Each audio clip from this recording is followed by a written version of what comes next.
ভাই খেলা জমে উঠেছে এবং এম এস ধোনি জাস্ট একটা কথা বলছে, ভাই ম্যাচ এখনো হাতে আছে বাংলাদেশের। এবং কেন আছে? প্রথমত পঞ্চম দিনে পিচ ভেঙে যায় এবং পঞ্চম দিনে হয়ে যাবে একদম বলিং পিচ। সেক্ষেত্রে ভারত যে ধরনের টার্গেট নিয়ে এগোচ্ছিল সে টার্গেটটি আর পূরণ হয়নি, মাত্র 52 রানের লিড পাইছে। বাট 52 রান কিন্তু এন্ড অফ দ্য ডে অনেক রান। ইতিমধ্যে বাংলাদেশের অলরেডি 2 উইকেট পড়ে গিয়েছে।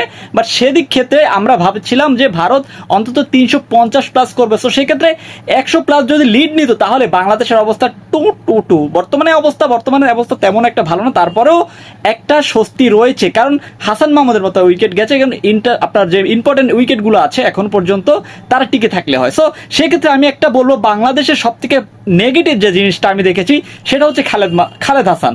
খালেদ হাসানকে আমার জাস্ট একটা জিনিস মনে হয়েছে, তাকে আমার প্রতিবন্ধী মনে হয়েছে। আপনাদের কি মনে হয়েছে প্লিজ একটু কমেন্ট করে জানাই দেন। তিনি না পারে বোলিং, তিনি না পারে ব্যাটিং, তিনি না পারে ফিল্ডিং। ভাই তারে নিয়ে জাস্ট 2টা লাইন বইলা দেন ভাই, প্লিজ কমেন্ট করে আমি রিকোয়েস্ট করতেছি। সো এখন কথা হচ্ছে বাংলাদেশের নেগেটিভিটি। সো নেগেটিভিটি ভাই হাসান, আপনি যেখানে তাসকিন আহমেদ, রানা তাদেরকে রাইখা ওদেরকে কিসের রেস্ট দিচ্ছেন ভাই? ওরা কি সামনে বিশ্বকাপ আছে? ওদেরকে যে রেস্ট দিচ্ছেন আপনি, কিসের রেস্ট এটা?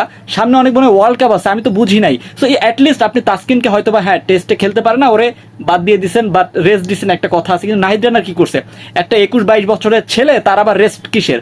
তিনি না কি টি-20 খেলবে ভারতের বিপক্ষে? এমনও তো কোনো কথা না। সো তাকে রেস্টের বিষয়টা আমি আসলে আমি মাথায় বুঝি না। তার কি বিয়ে আছে সামনে? প্লিজ একটু আপনারা কি মনে করেন একটু কমেন্ট করে জানাই দেন। তো আমিও তো জানতে চাই, তার মনে হয় বিয়ে আছে এই জন্য একটু তার রেস্ট দিছে।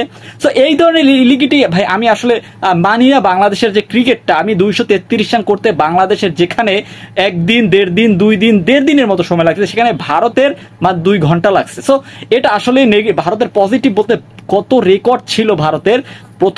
প্রথম 50 রানে একটা রেকর্ড ভাঙছে, দ্বিতীয় 50 রান টেস্টে বলতেছি, দ্বিতীয় 100-এ একটা রেকর্ড ভাঙছে, 150 রান করতে একটা রেকর্ড ভাঙছে। সো রেকর্ডময় একটা দিন ছিল আজকে ভারতের। কিন্তু পজিটিভ ভারতের পক্ষে তো আমি কখনো কথা বলি না, আজকে বলতে হয়, কেননা টেস্ট ইতিহাসের যত রেকর্ড ছিল সব কিছুই ভেঙে দিয়েছে। এবং এম এস ধোনি এখানে, তারপরেও বাংলাদেশকে নিয়ে পজিটিভিটি রয়েছে এম এস ধোনির। সো এম এস ধোনি কেন পজিটিভিটি হয়েছে?